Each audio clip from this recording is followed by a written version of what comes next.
oscuridad, pues mi amor muy frágil es, Él me sostendrá. Él me sostendrá, Él me sostendrá, pues me ama el Salvador. Él me sostendrá.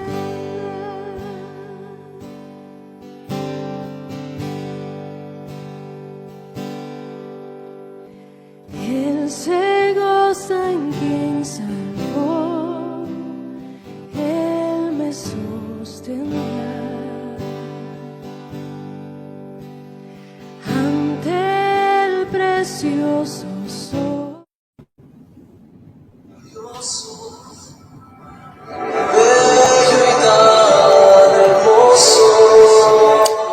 Que el Señor te bendiga esta mañana. Me alegra mucho que puedas estar hoy reunido con nosotros en este día tan especial. La palabra establece que uno de sus fiestas especiales es que nosotros guardemos el Shabbat de Dios. Sé que en este tiempo estamos celebrándolo en domingo.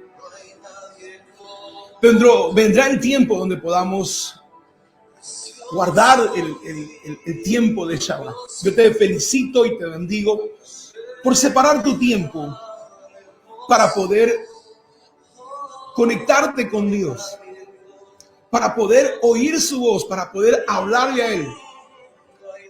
Recuerda que una relación es de dos. No solamente le hablamos al Señor, no solamente le pedimos cosas, sino también Él espera que nosotros pudiéramos adorarle y bendecirle. Este fin de semana mi esposa compartía una palabra sobre que muchas veces nosotros buscamos solamente sus manos y sus bolsillos, pero no buscamos su rostro. Y yo quiero invitarte en esta hora a que por un momento más tú te pongas de pie, levantes tus manos y encuentres 5 razones por qué esta semana tú le darías gracias a Dios. Yo no sé. Puede que mucha gente diga: Señor, lo que está pasando ha sido difícil, estoy pasando un momento duro. No sé realmente.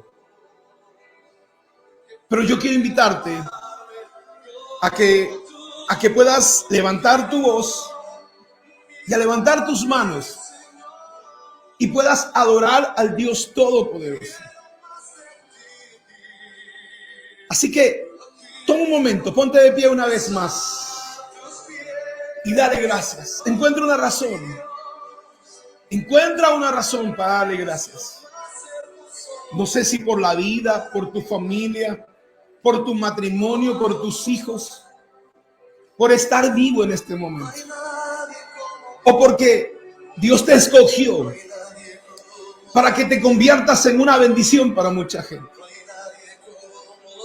Y como dice este cántico, le damos gracias al Señor, porque no hay nadie como Él, porque la única persona que te puede amar por encima de quien tú eres, a pesar de quien tú seas, es Dios. Las personas van a encontrar todo el tiempo defectos, equivocaciones en ti, pero quien realmente va a tener un corazón diferente, quien te va a amar como eres, es el Señor. Así que levanta tus manos, dale gracias, bendice su nombre, las cosas que Él ha hecho por ti. Vamos ahí donde tú estás, adora al Señor conmigo en este momento. Bendice su nombre. Te adoramos, Señor, te bendigo, te bendecimos. Declaramos tu gracia Padre, en esta hora yo quiero orar para que tu gracia, para que la unción de tu Espíritu Santo venga sobre nuestras vidas. Toma la mano de una persona que está al lado tuyo. Yo quiero que tú bendigas esa vida. Padre, en el nombre de Jesús, yo te pido que una unción poderosa venga. Una unción de revelación, una unción, Señor, de conocer los tiempos. Háblanos, Señor, ministranos. Yo sé que esta palabra te va a bendecir de la misma manera que lo ha hecho conmigo. Así que te animo a que puedas levantar tus manos al Señor y tú le digas: no hay nadie, Señor, como tú. Te adoramos, te bendecimos. Honramos tu nombre, te bendecimos, Señor precioso. Precioso Espíritu Santo. Precioso Espíritu Santo. Te damos gracias, Señor. Te damos gracias, Señor. Yo declaro que reprendo a Satanás que quiere robar la palabra. Te bendigo. Desato sobre ti la unción del Espíritu Santo. Una unción de revelación. Una unción de luz sobre tu vida. Que el enemigo no pueda robar las palabras. Reprendo al enemigo en el nombre de Jesús. Y declaro vida sobre ti. Que esta palabra te va a dar vida, te va a dar esperanza. En el nombre de Jesús. En el nombre de Jesús. Te damos gracias, precioso Espíritu Santo. Vamos, levanta tus manos un momento más. Precioso Espíritu Santo. Dile: Espíritu Santo, bienvenido. Te adoramos. Te bendecimos. Te honramos, Señor, en el nombre de Jesús. Te honramos en el nombre de Jesús. Oramos. Yo quiero orar por las personas.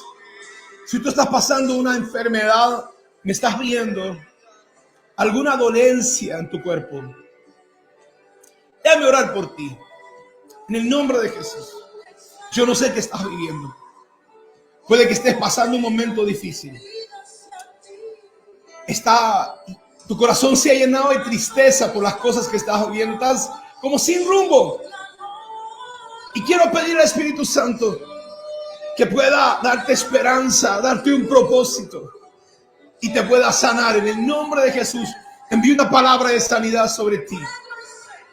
No sé cuál sea tu dolencia. Y como le dijo Jesús al centurión, cree en la palabra. Y dice que su siervo sanó. No sé en qué parte estés. No sé qué lugar te encuentres. Pero oro por ti para que Dios te alcance. En el nombre poderoso de Jesús. Te damos gracias, Espíritu Santo, ahora en el nombre de Jesús. Ahora en el nombre de Jesús. Gracias, Señor. En el nombre de Jesús. Te bendecimos, Señor, en el nombre de Jesús. En el nombre de Jesús. Te bendecimos, Señor, en el nombre de Jesús. Yo quiero invitarte a que puedas, ahí donde estás, puesto de pie. Quiero invitarte a que puedas tomar tu Biblia, que puedas abrir tu Biblia en el libro de Mateo capítulo 25.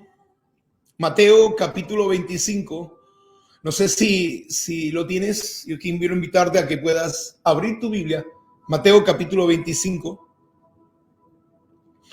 Y quiero que lo leas conmigo. Todavía no te sientes. Mateo 25. Vamos a leer del 1 al versículo 14, 13, todos juntos. Voy a leer la Reina Valera. Dice la palabra del Señor: entonces el reino de los cielos será semejante a 10 vírgenes que tomando sus lámparas salieron a recibir al esposo. La Biblia latinoamericana, la Biblia del lenguaje actual, dice, hablando acerca del futuro, dice, escuchen pues lo que pasará entonces en el reino de Dios. Miren lo que dice, esto pasará en el reino de Dios. Capítulo 25, versículo 2 dice, 5 de ellas, dice, el reino de los cielos será semejante, versículo 1, capítulo 25 de Mateo, versículo 1 dice, el reino de los cielos, en el reino de los cielos, así sucederá en el reino de los cielos. 10 vírgenes tomando sus lámparas salieron a recibir al esposo. 5 de ellas eran prudentes y 5 eran insensatas. Las insensatas, tomando sus lámparas, no tomaron consigo aceite, mas las prudentes tomaron aceite en su vasija juntamente con sus lámparas. Y tardándose el esposo, cabecearon todas y todas se durmieron, dice la palabra. A la medianoche se oyó un clamor: aquí viene el esposo, salid a recibirle. Dice, a la medianoche se oyó un grito. La palabra que se traduce aquí dice, a la medianoche se oyó un teshuvá. Se oyó un teshuvá. ¿Qué será, no? Cuando hablamos de teshuvá, ¿a qué se estará refiriendo? Se oyó un grito y el grito decía, aquí viene el esposo, salid a recibirle. Entonces todas aquellas vírgenes se levantaron y arreglaron sus lámparas. Y las insensatas dijeron a las prudentes, danos de vuestro aceite porque nuestras lámparas se apagan. Mas las prudentes respondieron diciendo, para que no nos falte a nosotras y a vosotras, id más bien a los que venden y comprad para vosotras mismas. Pero mientras ellas iban a comprar vino, el esposo, mientras ellas iban a comprar aceite, vino el esposo. Y las que estaban preparadas entraron con él en las bodas y se cerró la puerta. Después vinieron también las otras vírgenes diciendo, Señor, Señor, ábrenos. Luego dice, vinieron las insensatas. Tocaban la puerta y le dijeron, Señor, Señor, ábrenos. Mas el Señor les respondió y les dijo, de cierto no les conozco. El versículo 13 dice, velad pues, porque no sabéis el día ni la hora en que el Hijo del Hombre ha de venir. Este pasaje es una parábola. Dice, el reino de los cielos será semejante a esta parábola. La versión latinoamericana dice algo que me llamó la atención, ¿no? Escuchen, dice, pues esto es lo que pasará en el futuro, en el reino de Dios. Dice, esto es lo que pasará en el futuro, en el reino de Dios. La Biblia del lenguaje actual dice lo mismo. En el reino de Dios pasará lo mismo que sucedió en una boda. Pasará lo mismo lo que sucedió en una boda. Y el título de este pasaje se llama la parábola de las 10 vírgenes. ¿Por qué Jesús habla en parábolas? Porque, hermano, Dios espera que nosotros tengamos un deseo por escudriñar, por encontrar revelación, por descubrir. Una de las cosas que le gusta a Dios es que nosotros tengamos el interés. Porque cuando Dios habla de perlas, cuando Dios habla de diamantes, la Biblia dice, también Él cuenta la historia de la perla escondida. De que un hombre vendió todo lo que tenía y compró el lugar donde estaba la perla. Cuando hace referencia a un tesoro, los tesoros no lo encuentras en la calle. Tú en la calle encuentras basura. Tú en la calle encuentras piedras, hojarasca, paja, lo que no sirve. ¿Dónde están los tesoros? Los tesoros están en bóvedas. Los diamantes están en lugares escondidos. Se necesita mucha inversión, hermano. Escúcheme, mucha inversión para encontrar un diamante, para encontrar una perla. Y la Biblia es comparada, y los secretos y los misterios de la Biblia es comparada con una perla, con un diamante, con algo, con un tesoro, dice la Biblia. Y para poder encontrar un tesoro usted necesita invertir tiempo, vida. En nuestra nación hay gente que busca tesoros. Y ellos, hermanos, se compran sus máquinas, invierten, excavan las minas, hacen inversiones para encontrar un poco de tesoro. Y así es el reino de los cielos. Si usted quiere conocer los secretos del reino de los cielos, usted necesita invertir tiempo. Usted necesita tener prioridades. Porque a veces la gente prioriza el ver televisión. La gente prioriza compartir con la comadre, el compadre. Y no han entendido, hermanos, que los tesoros de verdad se encuentran en la palabra de Dios. En pasar tiempo con el Señor. Quiero que vaya conmigo a Marcos capítulo 4. Vaya conmigo al libro de Marcos capítulo 4. Del versículo 9 al versículo 12. Marcos 4, del 9 al 12. Mire lo que dice. Dice la palabra. Entonces Jesús dijo: el que tiene oídos para oír, que oiga.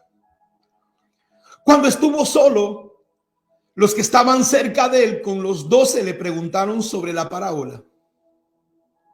Jesús había, hermano, compartido con ellos la parábola del sembrador. Y el Señor le dice: el que tiene oídos para oír, oiga. Bien extraño, ¿no? El oído se ha hecho para oír, pero Dios dice: el que tiene oídos para oír. Porque, hermano, usted puede escuchar y usted no puede prestar atención. Usted puede escuchar y usted no puede entender. Solo cuando nosotros prestamos la debida atención, cuando nosotros invertimos, vamos a poder oír la voz de Dios. Y Jesús dice en el versículo 10 del capítulo 4 de Marcos, dice: cuando estuvo solo, los que estaban cerca de él con los 12 le preguntaron sobre la parábola del sembrador. Y Jesús les contesta, versículo 11, capítulo 4 de Marcos, dice: a vosotros os es dado saber el misterio del reino de Dios, mas a los que están fuera, por parábolas todas las cosas, para que viendo vean y no perciban. Mire, hermano, para que viendo vean y no perciban, y oyendo oigan y no entiendan, para que no se conviertan y no les sean perdonados sus pecados. Wow, es duro. Dice que hay cierto grupo de personas que van a ver, van a mirar, pero no van a ver. Van a oír y no van a entender. Dice, para que viendo vean y no perciban, y no entiendan. Oyendo oigan y no entiendan. Para que no se conviertan y no les sean perdonados sus pecados. Wow. Dios mismo hace, hermano, que esta gente se les cierre el entendimiento. Es como ahora, ¿no? Mucha gente, tú le dices: no te pongas esa aguja porque esto te va a destruir. No te inyectes porque esto te va a matar. Tú le dices, pero pese a que tú le dices, lo hacen. Le das un consejo, ya las personas son dueñas de sus propias decisiones. Pero la Biblia dice: bien, para que viendo vean y no perciban, oyendo oigan y no entiendan, para que no se conviertan y no les sean perdonados sus pecados. Versículo 13 dice, capítulo 4 de Marcos, versículo 13 dice: y les dijo: ¿no sabéis esta parábola? ¿No comprendes la parábola del sembrador? ¿Cómo pues entenderéis todas las parábolas? Fíjese, Jesús le está llamando la atención a los discípulos. Le dice, ¿no entiendes las parábolas? ¿No puedes entender el significado de la parábola del sembrador? ¿Cómo entenderás las demás parábolas? Hermano, ¿por qué Dios habla en parábolas?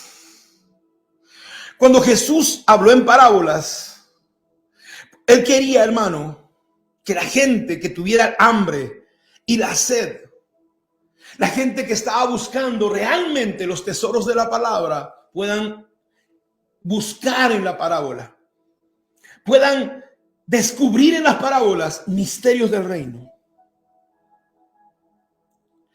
Las parábolas han sido expuestas por el maestro para que tú y yo encontremos misterios. ¿Tienes hambre de la palabra? Oh, hermano, yo he visto gente que puede estar 3 horas. Hay una película de los Avengers. Yo fui a ver una película 3 horas sentado en el cine. Hay gente que no puede aguantar 45 minutos en la iglesia. Tú le ves bostezando, aburridos, tú los ves dormidos. Pero cuando están en un cine viendo 3 horas una película, ellos no se duermen. Y nuestras acciones dicen mucho de cuáles son nuestros intereses. Porque si tú tienes hambre de la palabra, vas a recibir la revelación que Dios quiere decirte. El que tiene oídos, oiga, dice. La Biblia dice que las parábolas encierran misterios. Le dijo, hermano, a sus discípulos: a ustedes se les permite entender los misterios. El versículo 11, capítulo 4 de Marcos dice: y les dijo, a vosotros os es dado saber el misterio del reino de Dios. Hermano, las parábolas encierran misterios del reino de Dios. No son un cuento, no son una mera historia. Pero los incrédulos oirán, dice la palabra, y no entenderán. ¿No? Fuerte, ¿no? Dice, oirán, pero no entenderán. Verán, pero no percibirán. Hermano, y Jesús le llama la atención a sus discípulos. Dice, si no entienden, si no descifran la parábola del sembrador, ¿cómo podrán entonces entender las demás parábolas?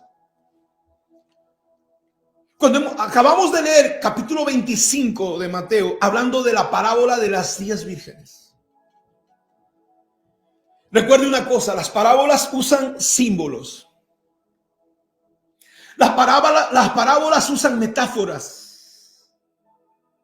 Las parábolas usan imágenes. Las parábolas usan expresiones culturales. Y los que tienen el deseo y la intención invierten, hermano, invierten en descubrir estos tesoros, Dios les va a hablar. Hace unos años atrás le decían a los discípulos, yo veía gente, hermano, con un celular de 1,000 soles. Hoy, bueno, están $250, ¿no? $300. Yo vi una persona con un celular de 2,000 soles. Y cuando vi su Biblia, hermano, su Biblia no pasaba de los 20 soles. Y eso nos habla, ¿no? Yo puedo invertir, imagínense, 2,000 soles en un celular, pero no puedo invertir en una buena Biblia para estudiar. ¿Cómo entonces descubriré los tesoros? Recuerde, yo le dije, un tesoro, hermano, no está en la calle.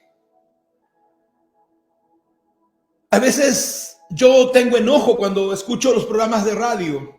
Y se lo he dicho a mis discípulos. Yo no quiero que tomes un programa de radio para mandar saluditos.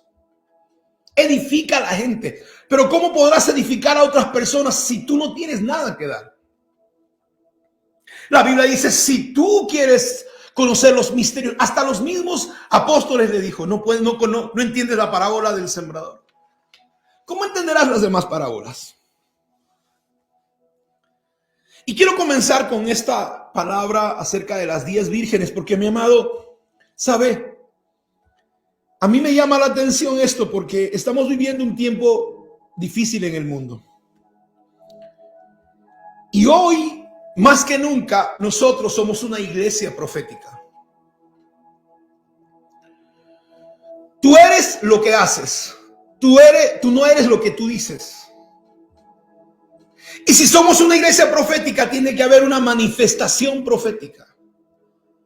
¿Conoces los tiempos que vives?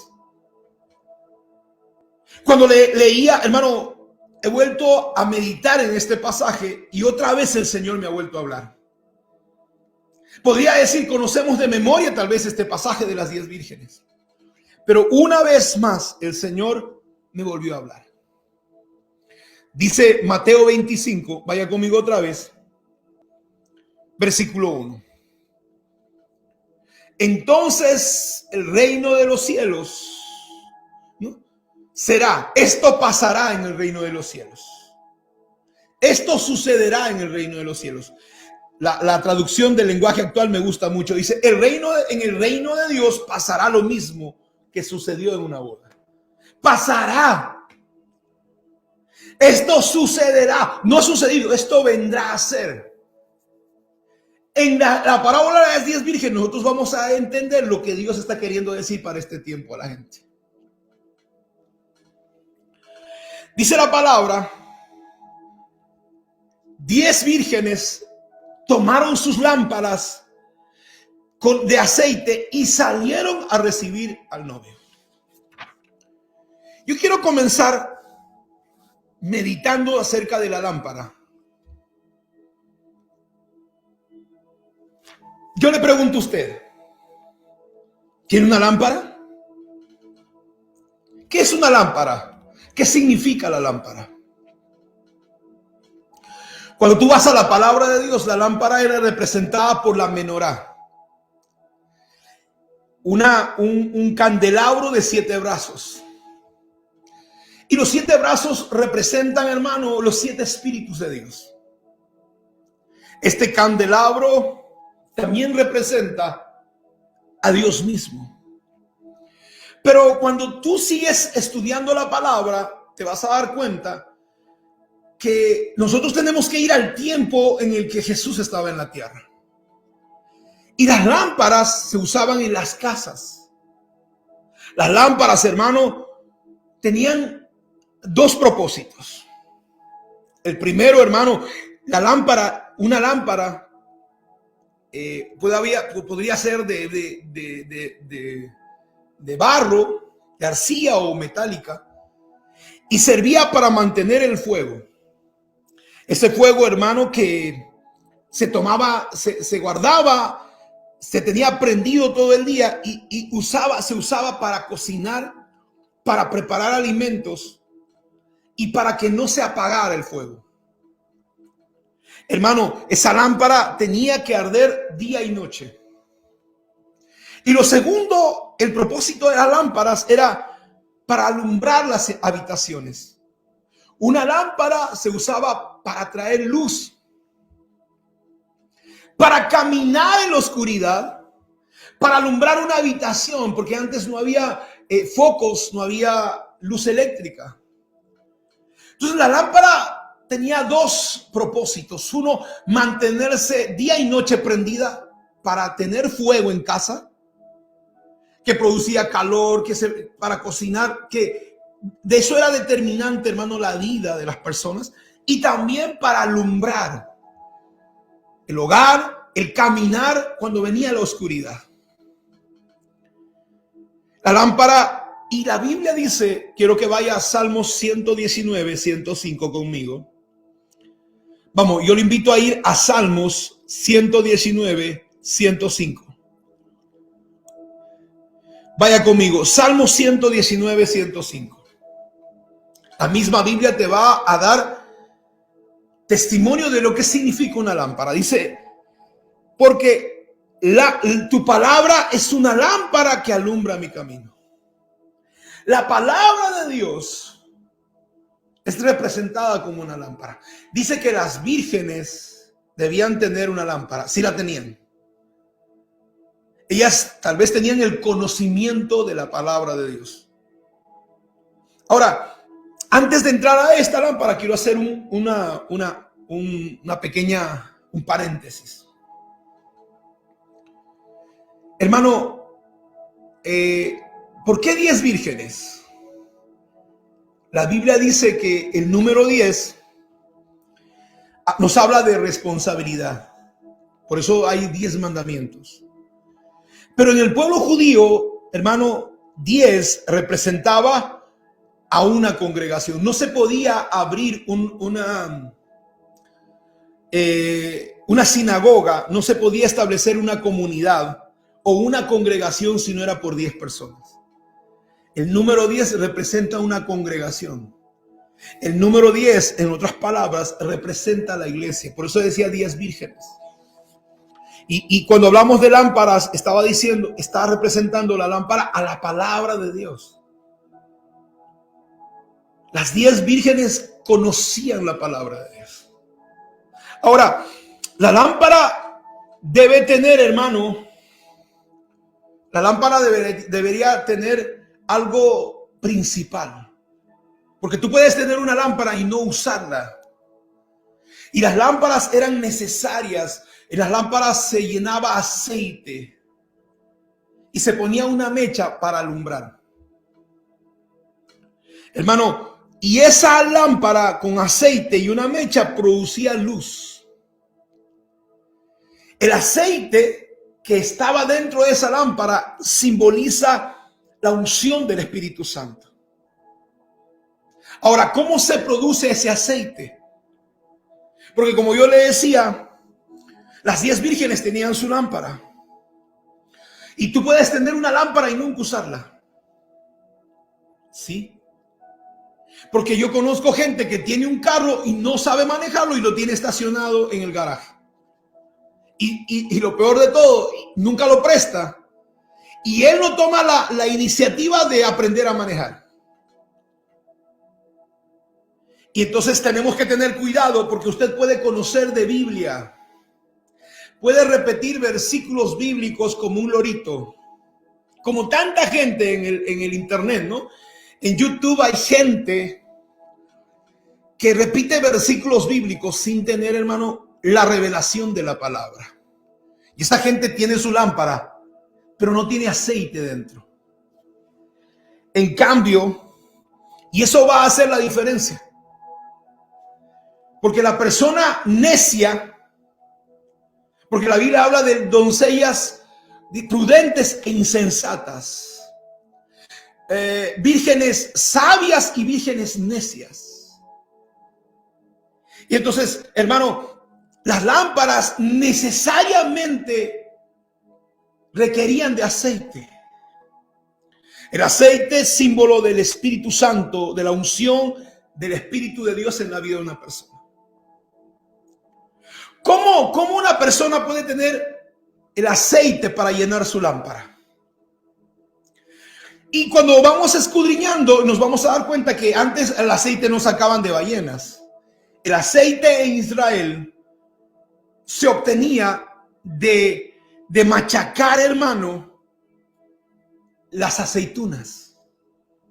Cuando Jesús va al Getsemaní, Jesús estaba yendo al campo donde se apretaban las aceitunas. Y cuando las aceitunas se aprietan, cuando las aceitunas se muelen, las aceitunas producen aceite. Hermano, y para producir aceite, hermano, una persona necesita pasar por crisis. La persona necesita pasar por sufrimiento. Es una metáfora. Yo le hablaba de la parábola. Tú no puedes tener aceite si tú no pasas por crisis. Nadie, hermano, puede tener la unción del Espíritu Santo si no ha pasado por una escuela de quebranto. No se crea de que gente que dice que tiene la unción y no le ha costado nada. No, hermano, la unción te puede costar la vida misma. La unción te puede costar la familia. La unción te puede costar los hijos. La unción te puede costar el trabajo, la vida.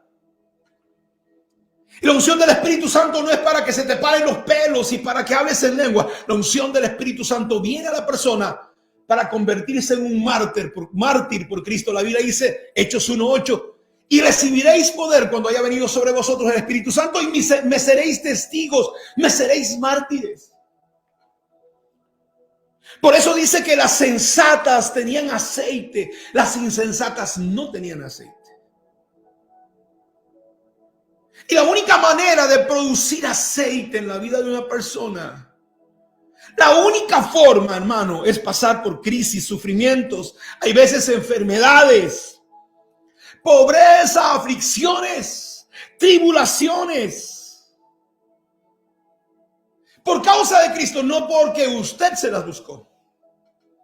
Hay alguien que puede estar sufriendo hoy porque tal vez se enamoró de una persona equivocada y vas a llorar, pero eso no es, hermano. Por tu sufrimiento Dios no te va a ungir. Generalmente son pruebas que Dios trae a la gente para que ellos reciban una unción especial.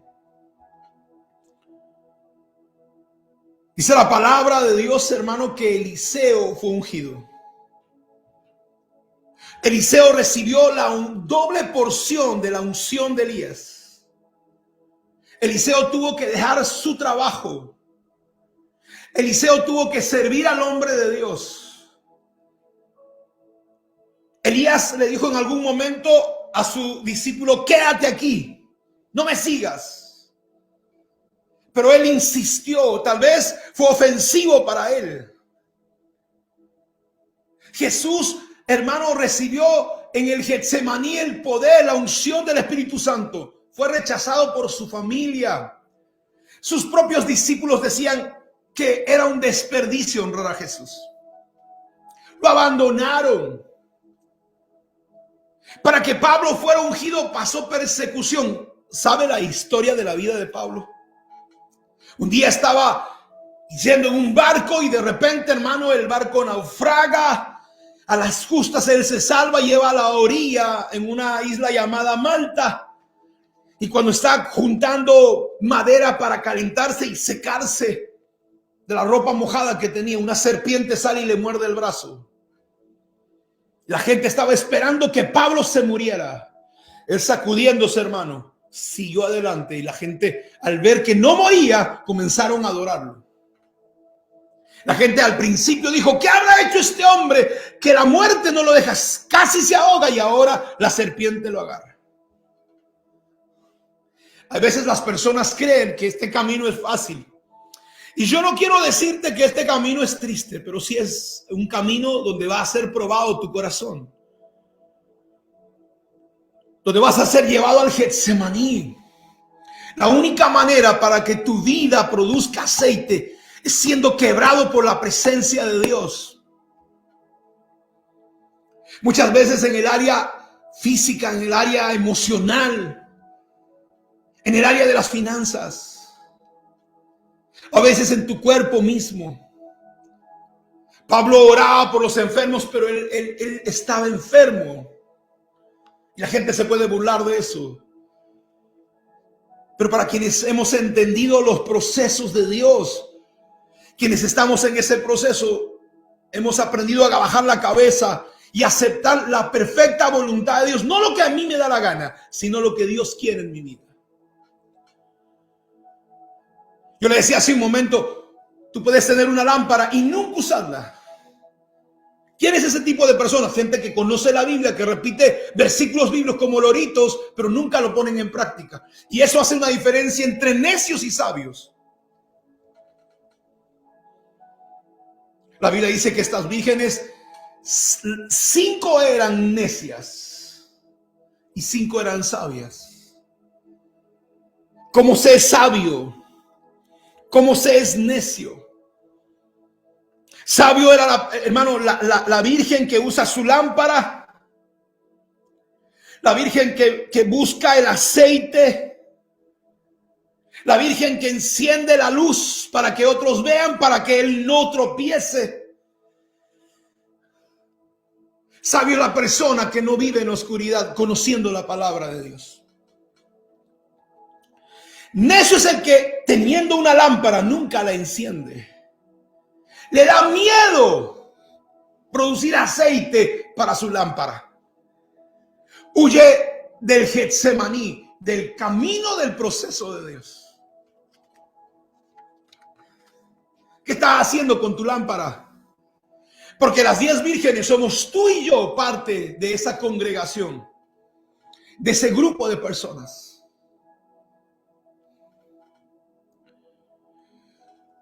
La segunda pregunta que yo me hago es cómo ser parte de las vírgenes sabias.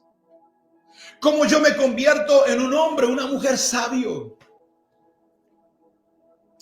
Vaya conmigo usted a Mateo capítulo 7. Porque el desafío de Jesús es que yo también pueda interpretar esa parábola. Yo también pueda descubrir el misterio que hay en esta palabra. Dice la palabra, Mateo capítulo 7, versículo 21. Dice la escritura, quiero que vaya conmigo, léalo por favor. Vaya conmigo a la palabra. Mateo capítulo 7, versículo 21.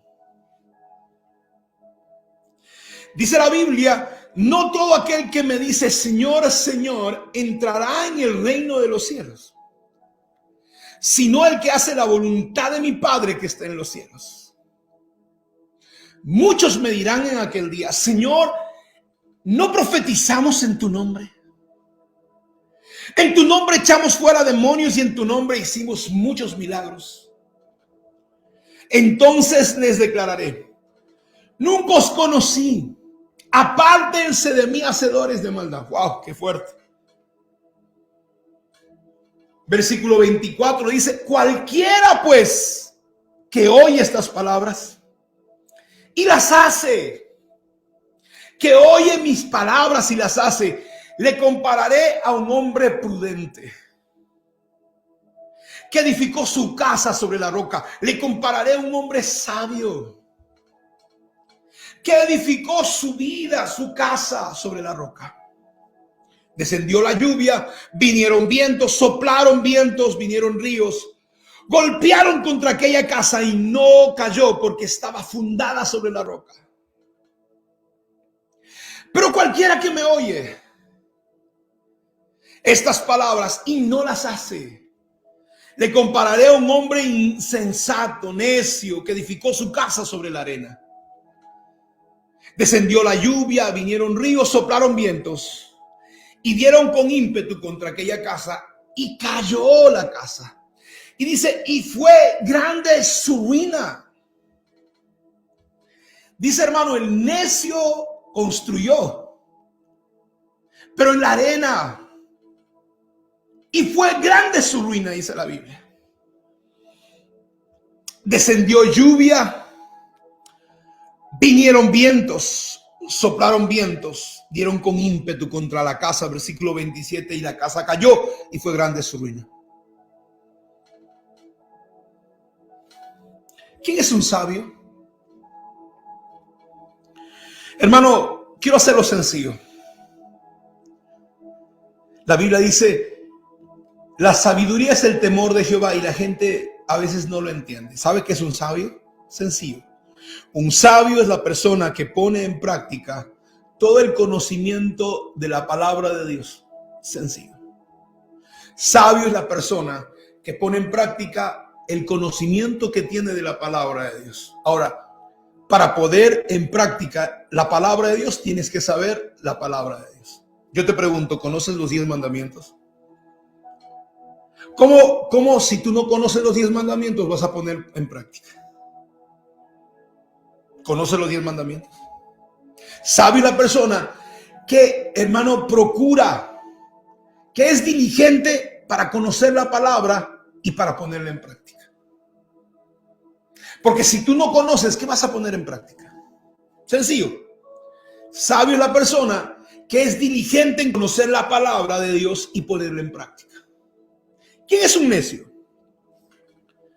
Necio, hermano, es aquel que conociendo la palabra, conociendo el bien y el mal, Dios le ha dado el poder a él de distinguir, hermano, lo correcto de lo inmoral. Y, hermano, se empecina a hacer lo malo. No es que no lo sabe, sino que lo sabe y se empecina a hacer lo malo. se empecina a hacer lo inmoral y piensa que se está saliendo con la suya. El necio, hermano, una de las cosas del necio es que cree que es el más vivo. Cree que él se las sabe todas y que no va a pasar nada. Que piensa, hermano, que se está saliendo con la suya, pero al final, como leímos hace un momento, dice, grande será su ruina. Porque él estaba edificando delante de los ojos de la persona. La gente dice, wow, qué tremendo. Qué bueno parece esa persona, ¿no? Pero estaba edificando sobre la arena. Porque la gente no conoce quién tú eres a escondidas. Porque tú puedes decir cosas tremendas. La pregunta, ¿eres lo mismo de lo que tú dices con las cosas que tú haces?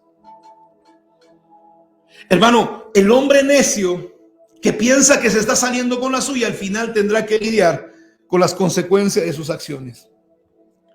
El hombre necio va a echarle la culpa a los demás.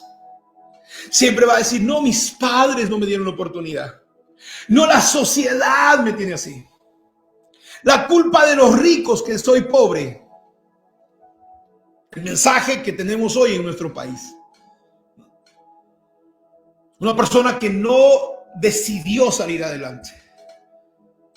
Que trabaja, hermano, para en una fiesta patronal tomarse todo su dinero. Que tiene 2, 3, 4 mujeres y va a culpar a la sociedad. Va a culpar a la política la condición que está llevando. Recuerde, la Biblia dice, cualquiera que oye mis palabras, Mateo 7:24, cualquiera que oye mis palabras y las hace, le compararé a un hombre sabio, un hombre prudente. Hermano, la sabiduría está conectada con edificar. Dice, el sabio es el que edifica su casa. Hermano, la sabiduría no es un evento. La sabiduría es un proceso de toda nuestra vida. Mientras estemos en la tierra necesitamos buscar sabiduría. Tú no eres sabio una sola vez. La sabiduría es un camino. Y todo el tiempo estamos aprendiendo. Y dice, edificó su casa. Y esto toma mucho tiempo. Edificar una casa toma mucho tiempo dependiendo de lo que quieres hacer. Es buscar los planos, es buscar un lugar, hermano, bueno donde edificar. Es conocer los materiales que escoger para edificar la casa. El sabio entiende que una casa siempre, hermano, yo quiero que tú entiendas una cosa. Cuando la parábola dice edificar una casa, está hablando de un lugar de tu vida personal. No está hablando de 4 paredes. Una casa no es 4 paredes. Una casa eres tú la casa. Y la casa representa un lugar de refugio. Puedes estar contigo mismo. ¿Te sientes bien contigo? Una casa tiene que ver con protección. ¿Eres tú un peligro para tu propia vida? Una casa tiene que ver con descanso, un lugar donde descansas. ¿Hay paz en tu interior? Una casa tiene que ver con un refugio para otras personas. La gente puede refugiarse en ti. Pueden encontrar una palabra de consejo en tu vida. ¿Eres una bendición para la gente o siempre, hermano, eres un problema? Cuando estás en la iglesia, eres un problema. Cuando estás en un grupo familiar, eres un problema. ¿O eres una bendición para las personas? ¿Cómo estás edificando tu casa? El necio, hermano, no piensa en las consecuencias. Por eso, él no encuentra refugio en su propia vida. Él no es refugio para nadie. Tú no puedes confiar en un necio. Porque tarde o temprano va a salir defraudándote, traicionándote. Un necio, hermano, no puede darte protección porque ni siquiera puede protegerse.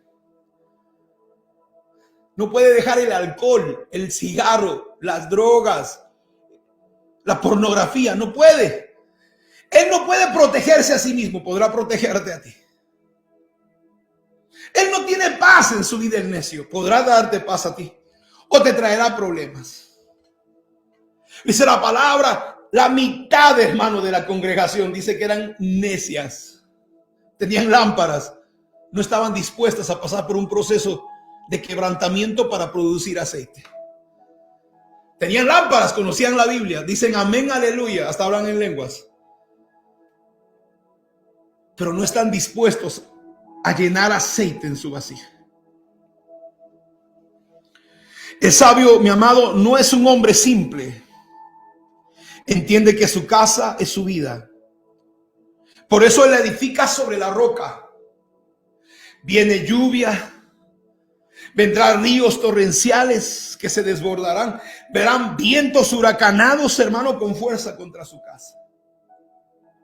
Pero dice la palabra, está sobre la roca. Estos días escuchaba a una persona decir: pastor, es que yo no puedo, no como, me quiero morir. He terminado una relación sentimental, no puedo dormir, desesperado la persona. Y le pregunté, ¿esa desesperación la sentiste alguna vez para buscar a Dios? ¿Dejaste de comer para ayunar y buscar la presencia de Dios? ¿Tenías esa desesperación? ¿Te has aferrado a la vida de alguien? ¿Te has aferrado a la vida de una persona? Y no está mal, hermano, si es que esa persona está por debajo de Dios. Porque dice la persona sabia edificó su casa sobre la roca. Tu familia te puede fallar. La mamá de Jesús no creía en él. Sus hermanos pensaban que estaba loco. Sus discípulos, hermanos, pensaban que era cualquier persona, que era un desperdicio sembrarle a él, derramarle un perfume. Por eso lo abandonaron todos. Pero ¿dónde edificaste tu vida, tu casa? Sobre Cristo. Gente, hermano, que puede perder su casa, puede perder su carro y se suicidan. Gente que entra en crisis porque se le perdió su perro. Perdóneme.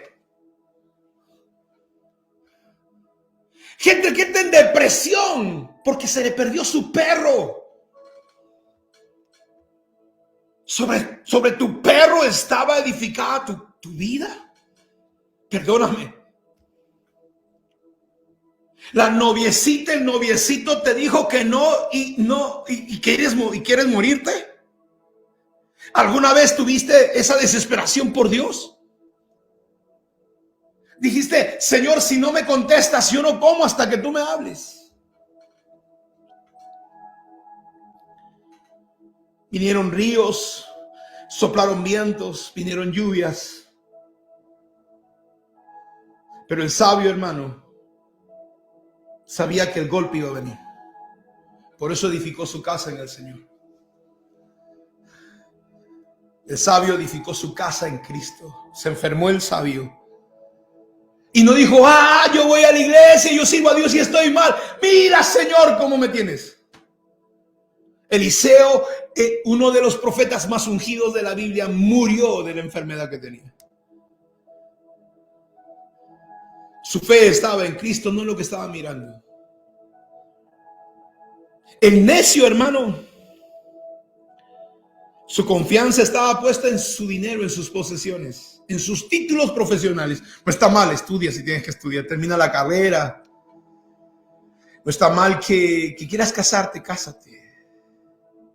Pero esa persona no puede tomar el lugar de Dios. Por eso la Biblia dice: 5 eran insensatas, 5 eran necias y 5 eran prudentes. ¿Cómo ser una persona sabia? Pon en práctica lo que aprendiste de la palabra con diligencia. ¿Aprendiste algo? Dice que hay que perdonarlo, hermano. Hay que perdonar. ¿Qué podemos hacer? Señor, ayúdame a perdonar, Señor. Por mí de verdad le arranco la cabeza. Pero dame fuerzas para perdonar a esa persona. La Biblia dice: amarás a tu enemigo. Yo le hablaba la vez pasada acerca del amor agape, que no viene de nosotros, que tiene que venir de Dios para amar al enemigo. La Biblia dice que tenemos que tener comunión con Dios, no por obligación. Yo le decía mucho a mis líderes: ¿Sabes? Si tú eres un líder de nuestra iglesia y si yo tengo que preguntarte si has orado, tú no eres ningún líder. Porque realmente si tú eres un líder cristiano, debes tener comunión con Dios. Siempre debes tener una palabra de bendición para la gente. No podemos, hermano, decir a las personas que oren o lean la Biblia si son líderes. Se supone por eso que son líderes. Y hermano, lamentablemente, la confianza del necio está en él. La confianza del necio está en él. En sus cosas. En la gente. En el presidente. En el gobierno. Mucha gente se decepcionó aquí de Trump, del presidente Trump en los Estados Unidos. Porque hace unas campañas pasadas, un par de días atrás, él dijo que se pusieran ya usted sabe, la inyección. Y la gente se decepcionó. ¿Tu confianza está en una persona? ¿Tu confianza está en tus papás, en tus hijos, en tu esposa, en tu esposo, en tu novio, en tu carro, en tu perro? Que cualquier situación en tu vida, como la generación del cristal, te vas a romper. ¿En quién está tu confianza?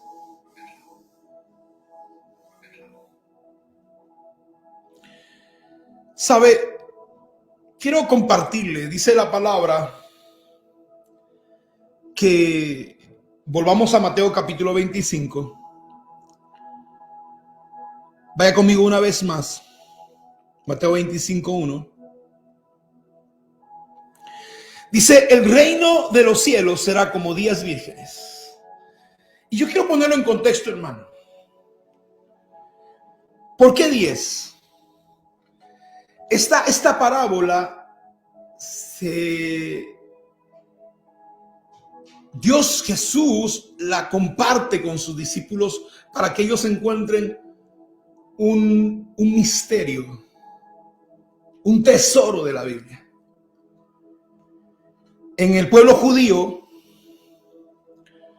los invitados y las vírgenes que acompañaban a la novia estaban en la casa de la novia. Y generalmente eran 10. Porque 10 era el número de una solemnidad, de una celebración solemne. 10 era el número, como le decía, para establecer una sinagoga. Con 10 personas se establecía una comunidad, con 10 familias. Con 10 personas se podía iniciar una sinagoga. 10 era el número, hermano, era un número de responsabilidad, de gente que tenía que asumir responsabilidad. Y estas personas estaban en la casa de la novia y allí esperaban al novio, que generalmente iba a recoger a la novia. Lo más tremendo de esto, que el novio siempre, hermano, se esperaba que llegara a la medianoche. Sí. Cuando usted va al libro de Mateo 25, usted se va a llevar una tremenda sorpresa, porque Dios dice en el versículo 6, y a la medianoche se oyó un clamor, ahí viene el esposo. Hermano, culturalmente el novio debía llegar 30 minutos antes de la medianoche. Y las vírgenes que acompañaban a la novia tenían que tener sus lámparas encendidas y tenían que estar listas. Esta parábola describía, hermano, una boda que se realizaba en el tiempo de Jesús. Y cuando el novio iba a venir, él enviaba a sus mensajeros. Cuando el novio iba a llegar por su novia, antes de que él llegara, sus mensajeros iban anunciándole que el novio estaba de camino. Levanta tu mano y di, yo soy un mensajero del novio. La gente cree, hermano, que Jesús va a venir y nadie se va a dar cuenta. El problema es de que no han querido descubrir el tesoro que está en la palabra de Dios. Y en la boda judía, El novio mandaba mensajeros antes de que él llegara. Levanta tu mano y soy un mensajero. Y dice que, hermano, 30 minutos antes de la medianoche enviaba mensajeros para decir, ahí viene el exnovio. Repetidas veces, dice, hermano, anunciaban que el novio estaba de camino. Media hora antes de la medianoche, el novio debía llegar acompañado de sus amigos para recoger a la novia.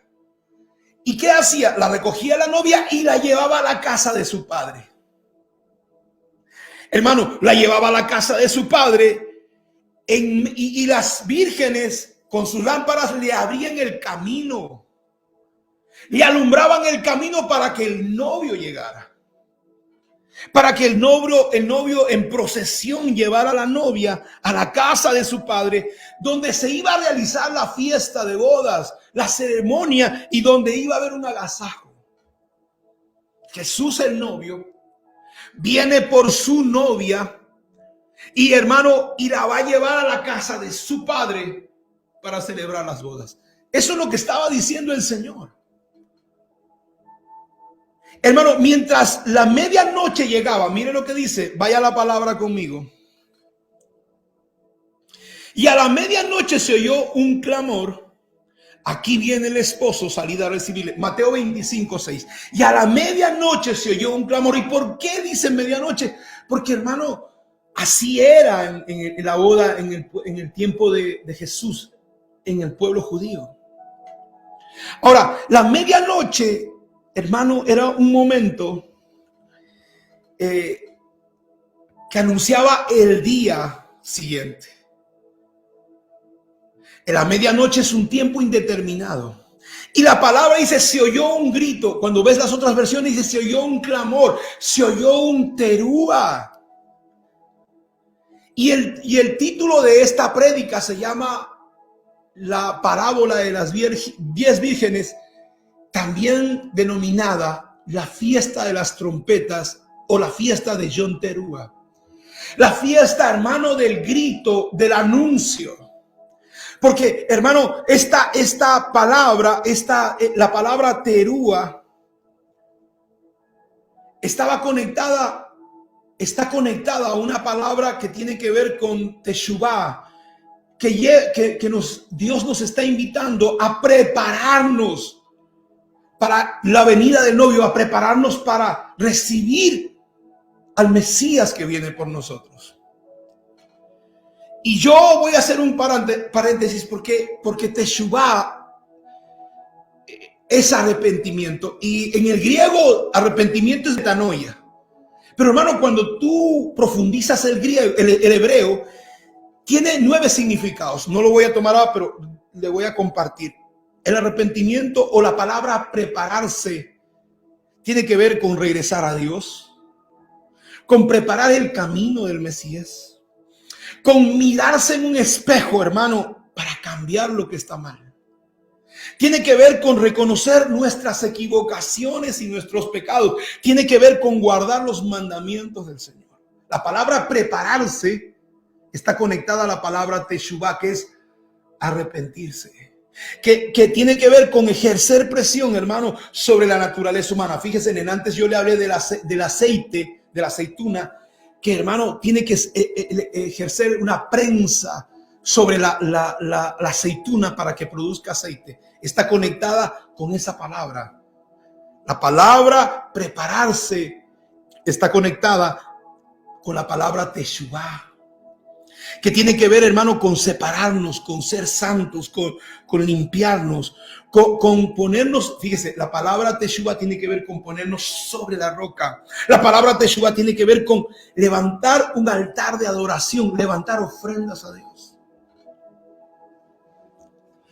Y por último, en todo este contexto, hablando de la boda judía, dice que solo el padre, hermano, era el que daba la orden cuando el novio tenía que recoger a la novia. Aunque el novio sabía en qué momento debía ir, él esperaba que el padre le diera la orden, ¿no?, para que él fuera a recoger a su amada. Dice la palabra en el versículo Vamos a volver a leerlo. Capítulo 25, versículo 1 dice: entonces el reino de los cielos será semejante a 10 vírgenes que, tomando sus lámparas, salieron a recibir al esposo. 5 de ellas eran prudentes y 5 insensatas. Las insensatas, tomando sus lámparas, no tomaron consigo aceite. Las insensatas, dice, tomando sus lámparas, no tomaron consigo aceite. No quisieron pasar por el proceso. Las insensatas edificaron su casa sobre la arena. Confiaron en ellas. Yo le dije, sensato es el que escucha, el que diligentemente busca la palabra y la pone en práctica. Dice el versículo 4, capítulo 25, mas las prudentes tomaron aceite en sus vasijas juntamente con sus lámparas. Versículo 5 dice, y tardándose el esposo, cabecearon todas y se durmieron. ¿Por qué el esposo se demora? Porque dice, tardándose el esposo. Mire, la versión latinoamericana dice, como el novio se demoraba en llegar. Capítulo 25, versículo 5. Como el novio se demoraba en llegar.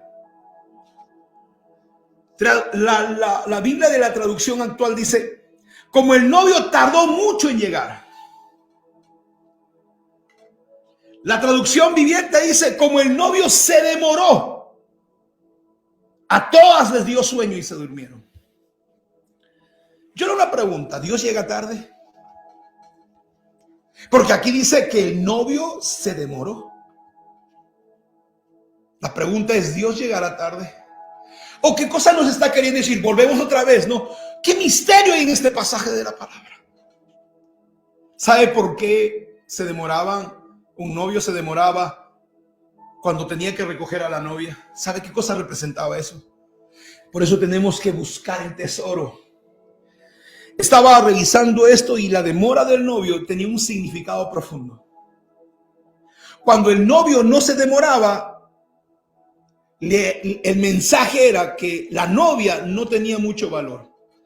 Pero cuando el novio se demoraba más, hermano, él estaba dando un mensaje a sus amistades, a las doncellas, a toda la gente que estaba participando en la boda. Él estaba diciendo que la novia tenía un alto costo, que él se estaba demorando porque estaba buscando regalos más costosos, porque su novia era de alto valor.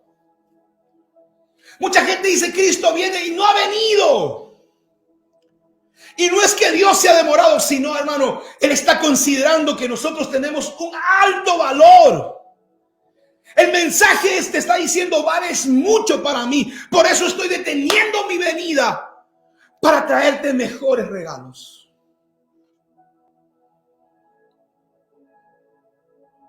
¿Estás consciente de eso? No es que se está demorando, hermano, porque no va a cumplirse su palabra, sino porque te está diciendo, sabes, eres de alto valor para mí. Y tú que estás pensando en quitarte la vida, yo reprendo ese espíritu en el nombre de Jesús. Dios dice, eres de alto valor para mí. Cuando el novio se demoraba, el mensaje era, esa novia es valiosa. Estoy buscando regalos más preciosos para llevarle. Pero lamentablemente el mensaje que le está dando a la novia, hermano, no lo supieron comprender.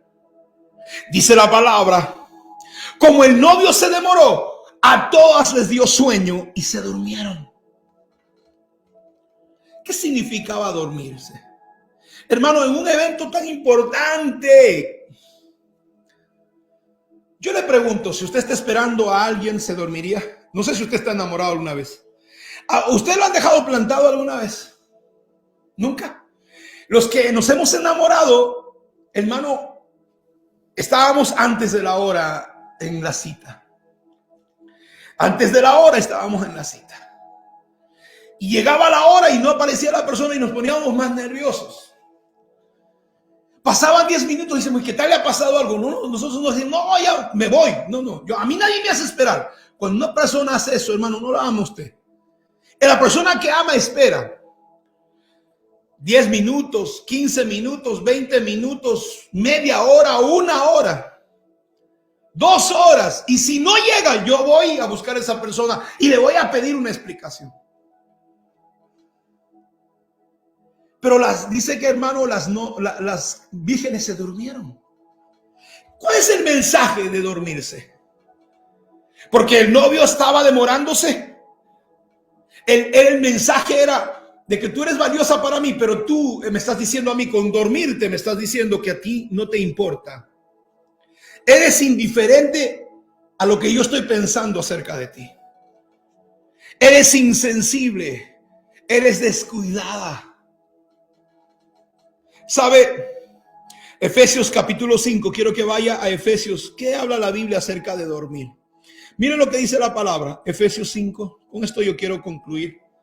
Porque mire, hermano, tremendas cosas he encontrado en la palabra.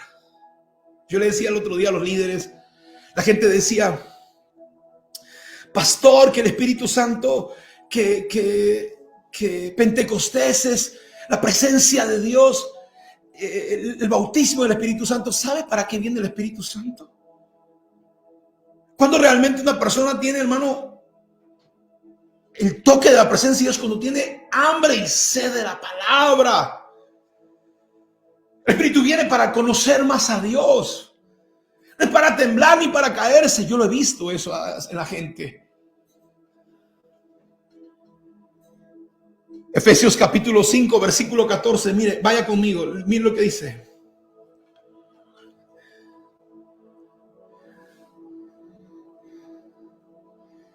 Desde el 13 dice, no obstante sus malas intenciones se descubrirán cuando la luz las ilumine. Porque la luz hace todo visible. Por eso dice Dios, despiértate tú que duermes, levántate de los muertos y Cristo te dará luz. Así que tengan cuidado de cómo viven, no vivan como necios, sino como sabios. Dormirse, mi amado hermano, nos habla de indiferencia. No podemos vivir una vida irresponsable. ¿Cuándo te duermes? Usted sabe, no sé si a usted le ha pasado, pero a mí me ha pasado. Cuando a veces Dios me levanta en la madrugada y yo me acomodo para orar y me quedo dormido. ¿Cómo? Yo no creo que una persona de pie se duerma. No creo. ¿Cómo? ¿Cuándo te duermes? Cuando te acurrucas, cuando te acomodas. Cuando, hermano, nosotros, hermano, nos acomodamos. Ya nos sentimos bien. Y la Biblia dice, orad y velad. Y velad no habla, hermano, de poner una vela, sino de estar pendientes, de estar pilas. Ya viene el esposo. La semana que viene, yo quiero hablarle, estoy dándole la introducción porque la semana que viene le voy a hablar de las fiestas del Señor. ¿Sabía que el 6 de septiembre se celebra la fiesta de Yom Teruah, que significa la fiesta de las trompetas?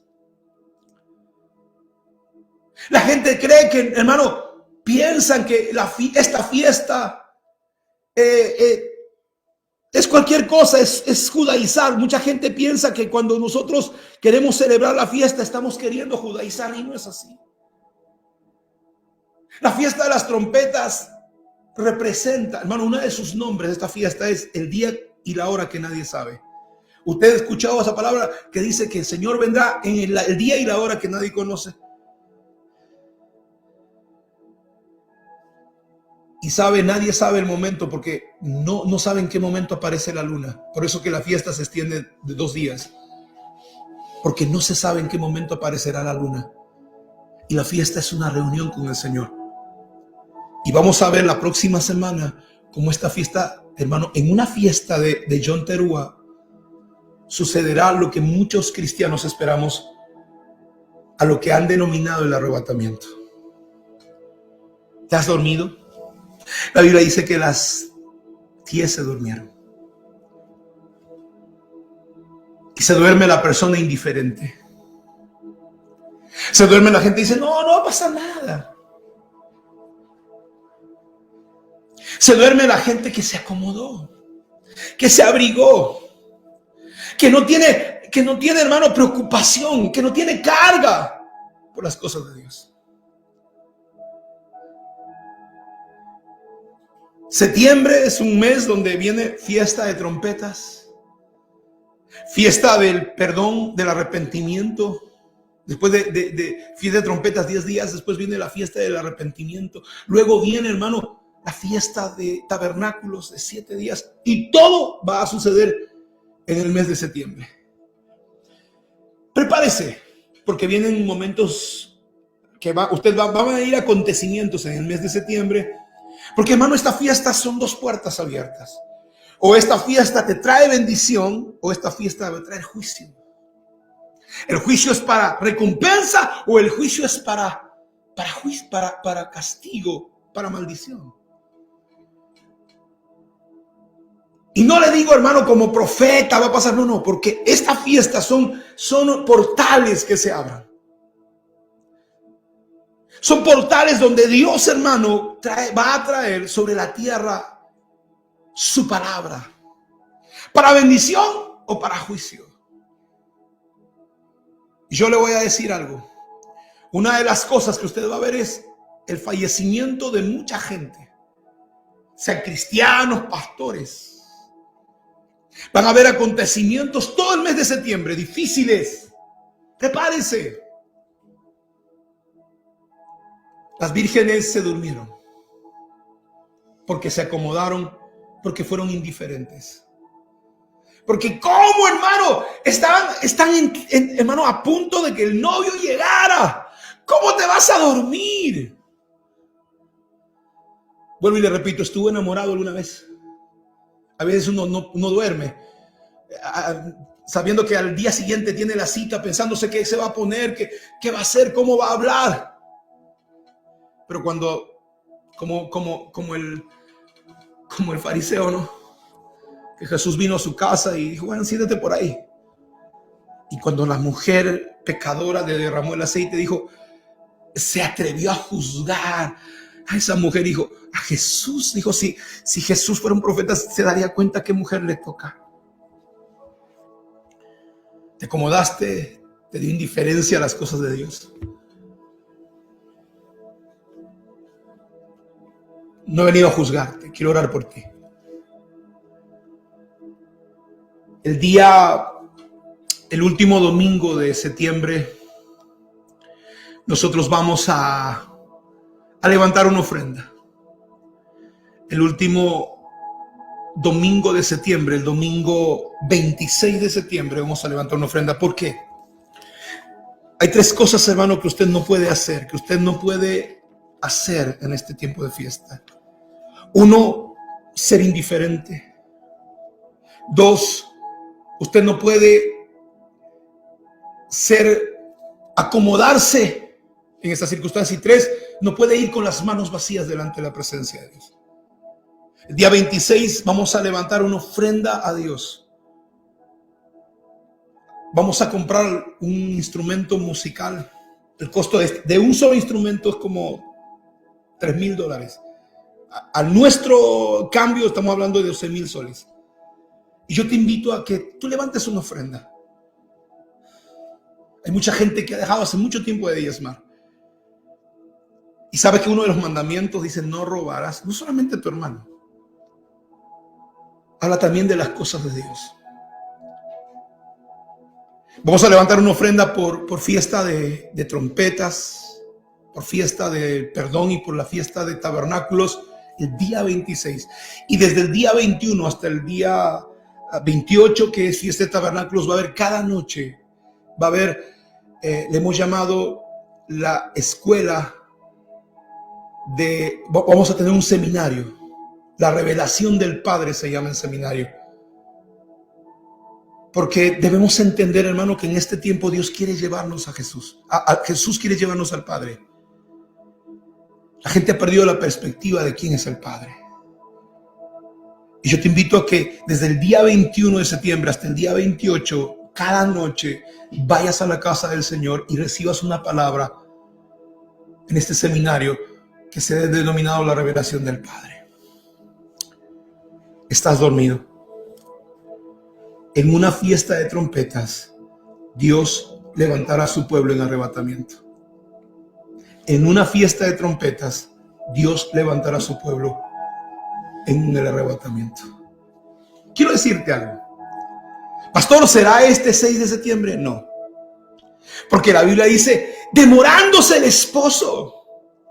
El esposo se está demorando para seguir diciéndote a ti, tienes un tremendo valor para él. No te acomodes y te duermas. 26 de septiembre levantamos una ofrenda para el Señor. Hoy quiero orar por ti, por tus ofrendas y tus diezmos. Vamos a entrar a un pequeño anuncio de nuestras ofrendas, nuestros diezmos, y al final quiero orar por ti. Ponte de pie un momento, levanta tus ofrendas. Vamos a un anuncio corto.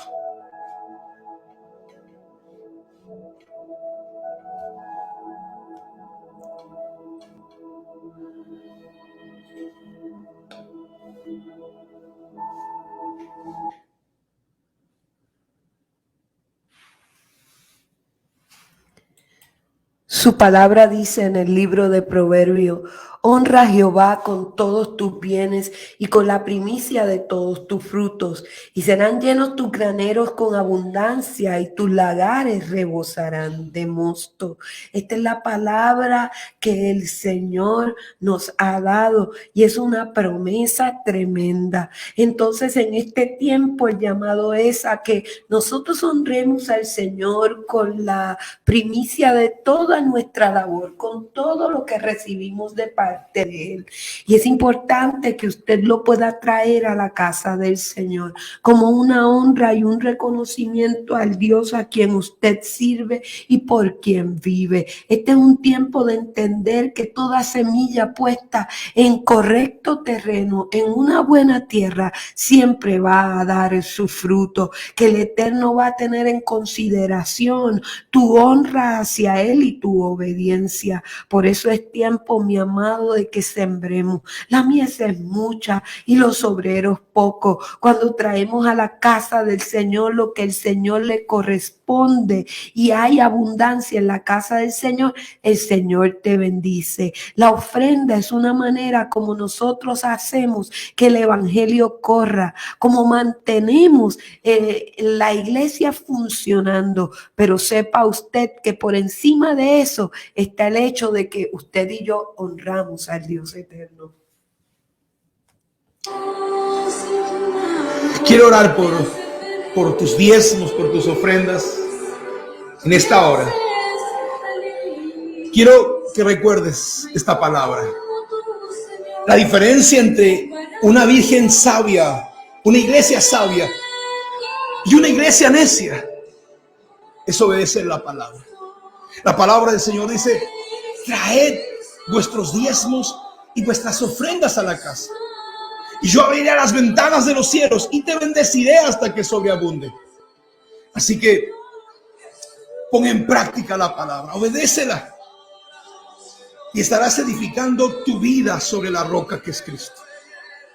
Te bendigo en esta hora. Ahí donde estás, levanta tus ofrendas, tus diezmos, tus primicias, tus pactos delante de Dios. Padre, en el nombre de Jesús, oramos y declaramos, Señor, que una unción poderosa de prosperidad, de abundancia, Señor, se derrama, se desata sobre cada uno de tus hijos. Declaro, Señor, que esta unción, Señor, de multiplicación, de bendición, aún en medio de lo que está viviendo nuestro país, sea sobre ellos. No te faltará pan, aceite, vino, leche, trigo, miel sobre tu casa. Y dice la palabra que Dios, que ninguna enfermedad de Egipto, ninguna peste tocará tu morada, y vivirás ungido delante de la presencia de Dios. El Señor Jehová tu Dios te bendiga. El Señor Jehová tu Dios haga resplandecer su rostro sobre ti. Hayas gracia delante de sus ojos, incline sus oídos a oír tu oración. Te bendigo en esta hora. Gracias por permitirme entrar a tu casa. Y si tú me estás viendo en otro lugar que no sea nuestra ciudad de Huancayo, de Lima, o los lugares en Tacna o en algún lugar del Perú, escríbenos. Estaremos gustosos de responderte, de orar por ti. Envíanos tus peticiones. Dios te bendiga. Gracias por este tiempo. Y bendigo a cada uno de ustedes que están en casa en este día en el nombre de Jesús.